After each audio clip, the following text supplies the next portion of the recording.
नमस्कार, मैं रचना शर्मा। चढ़ती कला टाइम टीवी देख रहे सभी दर्शकों का स्वागत करती हूं। आप देख रहे हैं उत्तर प्रदेश के खास समाचार। उत्तर प्रदेश में अगले साल होने वाले विधानसभा चुनाव को लेकर राजनीतिक सरगर्मियां बढ़ती ही जा रही हैं। इसी कड़ी में योगी सरकार ने मलिन बस्तियों में रहने वालों को दीपावली पर बड़ा तोहफा दिया है। सरकारी व नजूल की जमीनों पर बसी मलिन बस्तियों में रहने वालों को उसी स्थान पर मल्टी स्टोरी भवन बनाकर पक्के मकान दिए जाएंगे। इस मकान का आवंटन 1000 रुपए नाम मात्र का शुल्क देकर किया जाएगा। मुख्यमंत्री योगी आदित्यनाथ ने कैबिनेट बाई सर्कुलेशन में इस प्रस्ताव को मंजूरी दे दी है। बैठक के दौरान मुख्यमंत्री ने इसके लिए नगर विकास विभाग के प्रस्ताव उत्तर प्रदेश स्वस्थानीय मलिन बस्ती पुनर्विकास नीति 2021 को मंजूरी दे दी है। प्रदेश के शहरी क्षेत्रों में मलिन बस्तियों में लोग झोपड़ी डालकर रहने को मजबूर हैं। मुख्यमंत्री के निर्देश पर नगर विकास विभाग ने गुजरात की तर्ज पर मलिन बस्तियों में रहने वालों को पक्के मकान बनाकर देने का भी प्रस्ताव तैयार किया है। मुख्य सचिव की अध्यक्षता में राज्य स्तरीय सक्षम प्राधिकारी का गठन किया जाएगा। नगर निगमों में मंडलायुक्तों और पालिका परिषद और नगर पंचायतों में डीएम की अध्यक्षता में कमेटी बनाई जाएगी। और बता दें कि प्रदेश में सस्ता मकान देने को लेकर कोई योजना न होने की वजह से बहुत से गरीब लोग मकान नहीं खरीद पा रहे थे और इसी ध्यान में रखते हुए योगी सरकार ने सस्ता मकान दिलाने का वायदा किया था। उत्तर प्रदेश विधानसभा चुनाव 2022 की रणनीतियों और तैयारियों के मंथन के लिए केंद्रीय गृह मंत्री अमित शाह शुक्रवार को लखनऊ पहुंचे। शाह का ये दौरा बेहद खास है। अमित शाह आज सुबह चौधरी चरण सिंह विमानतल लखनऊ पहुंचे, जहां पर पार्टी कार्यकर्ताओं ने उनका स्वागत किया। इस दौरान शाह विमानतल से डिफेंस एक्सपो मैदान सेक्टर 17 वृंदावन योजना स्थित कार्यक्रम स्थल पर पहुंचे और वहां पार्टी के सदस्यता अभियान की शुरुआत की, यानी मेरा परिवार भाजपा परिवार सदस्यता अभियान का शुभारंभ किया गया। केंद्रीय गृह मंत्री ने अवध क्षेत्र के शक्ति केंद्र संयोजक प्रभारियों को संबोधित भी किया है और इसके बाद पार्टी के एलईडी प्रचार वाहनों को हरी झंडी दिखाकर रवाना किया। अमित शाह ने दोपहर को इंदिरा गांधी प्रतिष्ठान गोमती नगर पहुंचकर वरिष्ठ कार्यकर्ताओं की बैठक को संबोधित किया। बैठक में पूर्व विधायक और पूर्व सांसद लोकसभा चुनाव 2019 में लोकसभा के प्रभारी व संयोजक सम्मिलित हुए। इसके बाद शाह पार्टी के राज्य मुख्यालय में पहुंचे। पार्टी के राज्य मुख्यालय पर प्रदेश प्रभारी, सह प्रभारी, प्रदेश चुनाव प्रभारी, सह प्रभारियों सहित अन्य पार्टी पदाधिकारियों के साथ बैठक भी की। भाजपा यूपी में अपनी सदस्यता अभियान को भव्य बनाने की तैयारी कर रही है। इस दौरान पार्टी ने राज्य में 1.5 करोड़ से अधिक नए सदस्य बनाने का लक्ष्य रखा है। अभी बीजेपी के राज्य में 2 करोड़ 3 लाख कार्यकर्ता हैं। पार्टी सदस्यता अभियान के लिए हर विधानसभा में जगह जगह विशेष शिविर लगाएगी। इससे पहले सीएम योगी आदित्यनाथ और प्रदेश अध्यक्ष स्वतंत्र देव सिंह ने भी क्षेत्रवार बैठकों में सभी सांसदों, विधायकों और पार्टी के पदाधिकारियों को इस सदस्यता अभियान को आगे बढ़ाने के निर्देश दिए हैं। 2017 में भी सैकड़ों रथ निकले थे, लोक संपर्क हुआ था और उसके बाद घोषणा पत्र हुआ था। मैं आज गर्व के साथ कह सकता हूं, इतने सारे पत्रकार हैं, हमारे घोषणा पत्र को उठाकर देख लीजिए। योगी जी और उनकी टीम ने 90% से ज्यादा वादों को पूरा करने का काम कर दिया। मैं तो हिसाब कर आया हूं, क्योंकि मुझे जवाब देना था। घोषणा पत्र मैंने ही रिलीज किया था, उसका 90% वादा योगी जी ने पूरा कर लिया है। योगी जी अभी 2 महीना बाकी है, जितना हो सके 100% की ओर ले जाइए, तो जनता मानेगी कि भाजपा जो कहती है वो करती है। मगर मित्रों, वो दिखाई पड़ता है। और ये सदस्यता अभियान 29 अक्टूबर से पूरे दिसंबर महीने तक, नवंबर और दिसंबर 31 तक चलेगा। मैं सभी कार्यकर्ता को आग्रह करने आया हूं कि उत्तर प्रदेश देश के सबसे युवा प्रदेशों में से, यहां 53% आबादी युवा है।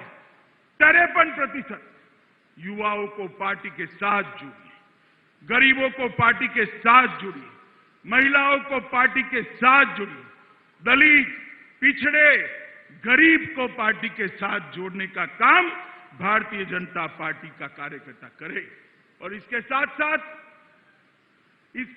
साथ पुराने कार्यकर्ता को भी जागरूक करने का काम इस सदस्यता अभियान में भारतीय जनता पार्टी ने करना है। मित्रों, आज दीपावली के अवसर पर मैं उत्तर प्रदेश के सभी कार्यकर्ता और उत्तर प्रदेश की जनता को इसकी बधाई देना चाहता हूं, अग्रिम बधाई देना चाहता हूं। मगर साथ साथ उत्तर प्रदेश के सभी घर पर मेरा परिवार, भाजपा परिवार का तोरण ध्वज से सजाकर आप यूपी भाजपा को समर्थन करिए, ऐसा भी मैं आह्वान करने आया हूं। और मित्रों, ये अभियान एक क्रांति और चेतना के रूप में उभरेगा। उत्तर प्रदेश के अंदर कई साल तक ये सपा सपा का खेल चलता रहा और उसने उत्तर प्रदेश को बर्बाद करके रखा। उत्तर प्रदेश और की कानून और व्यवस्था की स्थिति कैसी थी, मेरा तो खून खौल जाता था। पश्चिमी उत्तर प्रदेश से कैराना से पलायन शुरू हुआ था।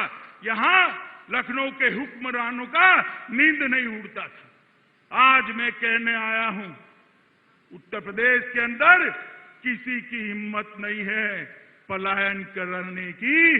पलायन कराने वालों का पलायन हो चुका है। उत्तर प्रदेश की योगी आदित्यनाथ सरकार महिलाओं को डेयरी के माध्यम से रोजगार से जोड़ना चाह रही है और महिलाएं दूध और दूध से बने उत्पादों के प्लांट अब संचालित करेंगी। कैबिनेट ने 22 और कृषि महिला सामर्थ्य योजना पर मोहर लगा दी है। जल्दी यह विशेष योजना लागू होगी। सरकार इस वर्ष 200 करोड़ रुपए खर्च करेगी और करीब 1 लाख से अधिक महिलाओं को रोजगार मिल जाएगा। और असल में बुंदेलखंड क्षेत्र में महिलाएं बलनी मिल्क प्रोड्यूसर कंपनियां सफलतापूर्वक चला रही हैं। प्रदेश के अन्य क्षेत्रों में भी डेयरी विकास की अपार संभावनाएं हैं। सरकार ने महिला स्वामित्व वाली मिल्क प्रोड्यूसर कंपनियों के गठन के लिए 2021-2022 में महिला सामर्थ्य योजना शुरू कर रही है। विशेष योजना को संचालित करने का जिम्मा उत्तर प्रदेश राज्य ग्रामीण आजीविका मिशन को सौंपा गया है। इस योजना पर 200 करोड़ रुपए खर्च करके महिला स्वामित्व वाली मिल्क प्रोड्यूसर कंपनियों का गठन किया जाएगा और दूध संग्रहण केंद्र खोले जाएंगे। अगले 2 वर्ष में योजना के तहत चिन्हित 12 जिलों में समूह बनाए जाएंगे और साथ ही निकट के जिलों में 3 मिल्क प्रोड्यूसर कंपनियां गठित की जाएंगी। इन कंपनियों के गठन के प्रोत्साहन के लिए नियम निर्देश तय हो चुके हैं। राष्ट्रीय डेयरी विकास बोर्ड के साथ मिल्क प्रोड्यूसर कंपनी गठित करने के लिए अनुबंध कराया जाएगा। महिलाओं को डेयरी प्लांट के संचालन के साथ दूध से मशीनों के जरिए मक्खन, दही, छाछ, घी सहित अन्य उत्पाद बनाने का प्रशिक्षण भी दिया जाएगा।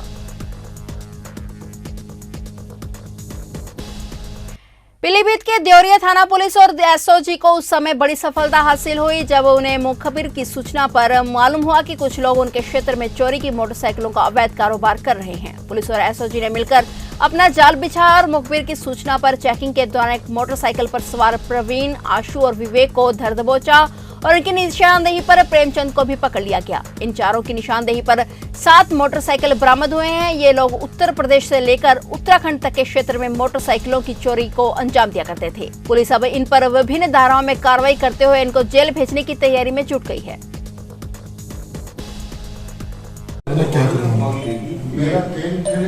जिले का थाना देवरिया कला के एसओ और उनकी टीम और एसओजी स्वाट टीम के द्वारा एक वाहन चोर गिरोह 3 सदस्यों को गिरफ्तार किया गया है, जिनका नाम है प्रवीण पुत्र रामोतार, आशु पुत्र सुरेंद्र और विवेक परिहार, जिसमें विवेक परिहार उधम सिंह नगर उत्तराखंड के रहने वाले हैं। इनके कब्जे से 7 मोटरसाइकिल बरामद हुआ है।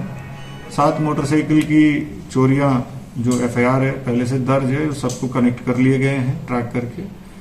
इनसे और पूछताछ की जा रही है और ये ज्ञात हुआ इनके ही गैंग के सदस्य से पहले भी 4 मोटरसाइकिल पूरनपुर में रिकवर हो चुके हैं। इनको न्यायिक हिरासत तो भेजा जा रहा है। इनसे पूछताछ जो है पुलिस कस्टोडियल रिमांड लेके उनसे और भी पूछताछ की जाएगी। और सरकारी स्कूलों में शिक्षण की बिगड़ती हालत किसी से छिपी नहीं है। यही वजह है कि प्राइवेट स्कूल में बच्चों की संख्या बढ़ती जा रही है। लेकिन इसके ठीक विपरीत बाराबंकी जिले में प्राइवेट स्कूलों के नेटवर्क को तोड़ते हुए कुछ सरकारी शिक्षक कमाल कर रहे हैं। लिहाजा शिक्षा की गुणवत्ता के मामले में उन्होंने प्राइवेट स्कूल को भी पीछे छोड़ दिया है। इसे सरकारी स्कूल में प्राइवेट से अच्छी सुविधाएं हैं। यहाँ पर बच्चों को प्रोजेक्टर पर पढ़ाया जाता है और अन्य प्राइवेट स्कूलों से अच्छी सुविधाएं यहाँ के टीचर बच्चों को दे रहे हैं। साथ ही कुछ रिटायर्ड कर्मचारी और समाजसेवी लोग इस विद्यालय को सपोर्ट कर रहे हैं, जिसमें बच्चों का भविष्य संवर रहा है और यहाँ के बच्चे सरकारी स्कूल में प्राइवेट विद्यालय से अच्छी पढ़ाई कर रहे हैं।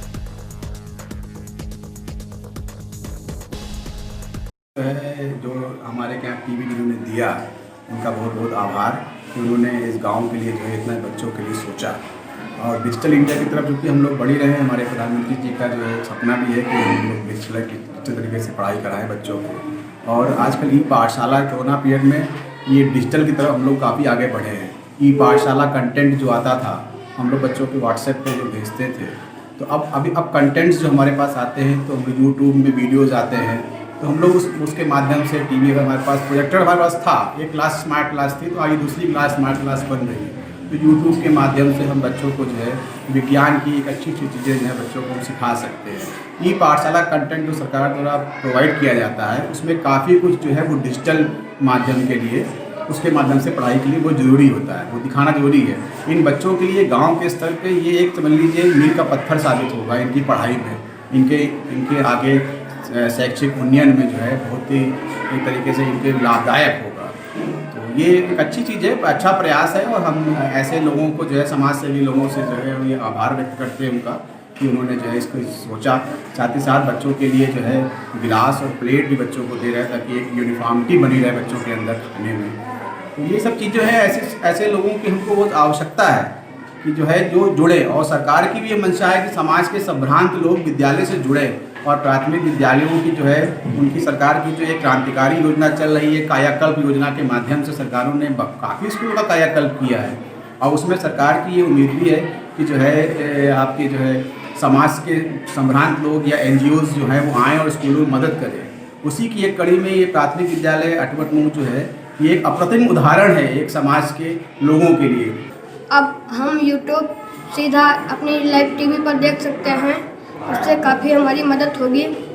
जो भी है हमारे साथ अब टीवी पे ही पढ़ाएंगे, और पहले से बहुत ही ज़्यादा अच्छी सुविधाएं भी हो चुकी हैं। अच्छा, पढ़ाई कैसे कराते हैं सर? कैसा स्तर रहता है पढ़ाई का? पढ़ाई बहुत अच्छी है और काफ़ी अच्छी पढ़ाई है। ये डिजिटल टीवी आज आप लोगों को मिला है, कितना बेहतर पढ़ाई के लिए उपयोग रहेगा आपको? बहुत बेहतर है, जिससे तो हम काफ़ी नई चीज़ें भी जानकारी में ले सकते हैं। मथुरा के सामुदायिक स्वास्थ्य केंद्र पर डेंगू और वायरल फीवर के मरीजों की भर्ती सुविधा आरंभ हो गई है। आज गोवर्धन क्षेत्र में डेंगू के 4 मरीजों की पुष्टि हुई है। सभी को भर्ती कराया गया है। डेंगू के लिए गांव-गांव में भी छिड़काव कराया जा रहा है और बीडीओ के द्वारा 10 गांव को विशेष रूप से चिन्हित किया गया है। यह जानकारी डॉक्टर जितेश तिवारी चिकित्सा प्रभारी ने दी है। डॉक्टर साहब, ये जो डेंगू चल रहा है इसमें आपके यहाँ कितने मरीज एडमिट हैं? देखिए, डेंगू को लेके जो है हमने थोड़ा सा मैं आपको विस्तार में बना देता हूँ कि डेंगू जो महामारी है उसको देखते हुए हमने 10 गांव चिन्हित किए हुए हैं जहां पर डेंगू के केसेस ज़्यादा निकले थे। तो वहां पर जो है विशेष सफाई अभियान चल रहा है, और बाकी जो है वहां पर हमारी स्वास्थ्य विभाग की जो टीमें हैं वहां पर जाके मतलब घर घर जाके उन्होंने सैम्पलिंग वगैरह सारी की है, और ये चीज़ें कार्रवाई हमारी तरफ से है। और वो जो है जो साफ़ सफाई और विशेष जो है इसका अभियान जो है वो बीडीओ के माध्यम से हो रहा है। दूसरा जो है हमने पर डे जो हम 3 हेल्थ कैंप लगा रहे हैं, जिसके अंदर हमारे डॉक्टर, फार्मासिस्ट और एलटी जा रहे हैं, जिसके लिए हमने पर डे हमारा 30 से 35 का हमने सैम्पलिंग का टारगेट रखा हुआ है कि जो कि हम डेंगू के सैंपल कलेक्ट कर रहे हैं।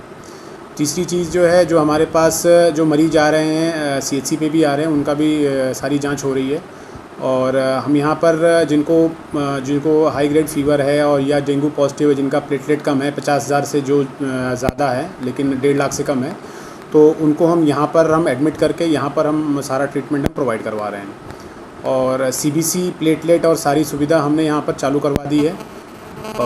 बाकी अभी फ़िलहाल जो है ये रनिंग में आ गया है। मथुरा जनपद के थाना रायत बिचपुरी पुलिस चौकी क्षेत्र के भिरेना के समीप एक रोडवेज बस अनियंत्रित होकर एक स्कूल में घुस गई। इसकी चपेट में आकर बाइक सवार गंभीर रूप से घायल हो गया। वहीं 2 अन्य लोग भी घायल बताए जा रहे हैं। बाइक सवार हाथरस निवासी भजन लाल की स्थिति अभी भी गंभीर बताई जा रही है। सूचना मिलते ही पुलिस मौके पर पहुंची और घायलों को उपचार के लिए अस्पताल में भर्ती कराया गया। गनीमत यह है कि कुछ ही देर पहले कॉलेज की छुट्टी हुई थी और कॉलेज में कोई छात्र नहीं था, जिससे यह बड़ा हादसा होने से टल गया। फिलहाल पुलिस आगे की कार्रवाई में जुटी हुई है।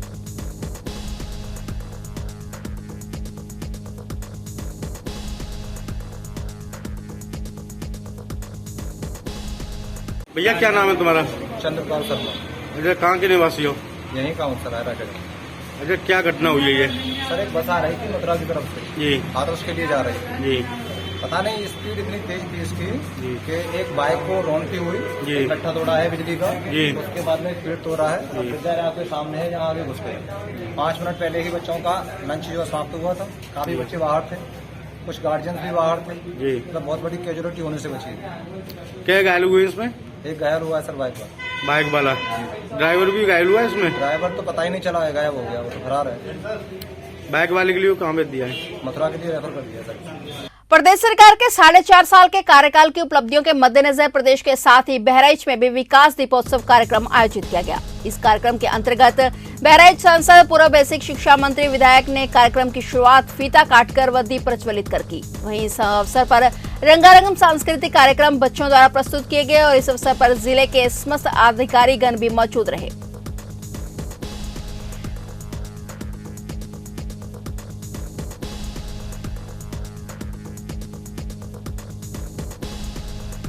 तक चलेगा।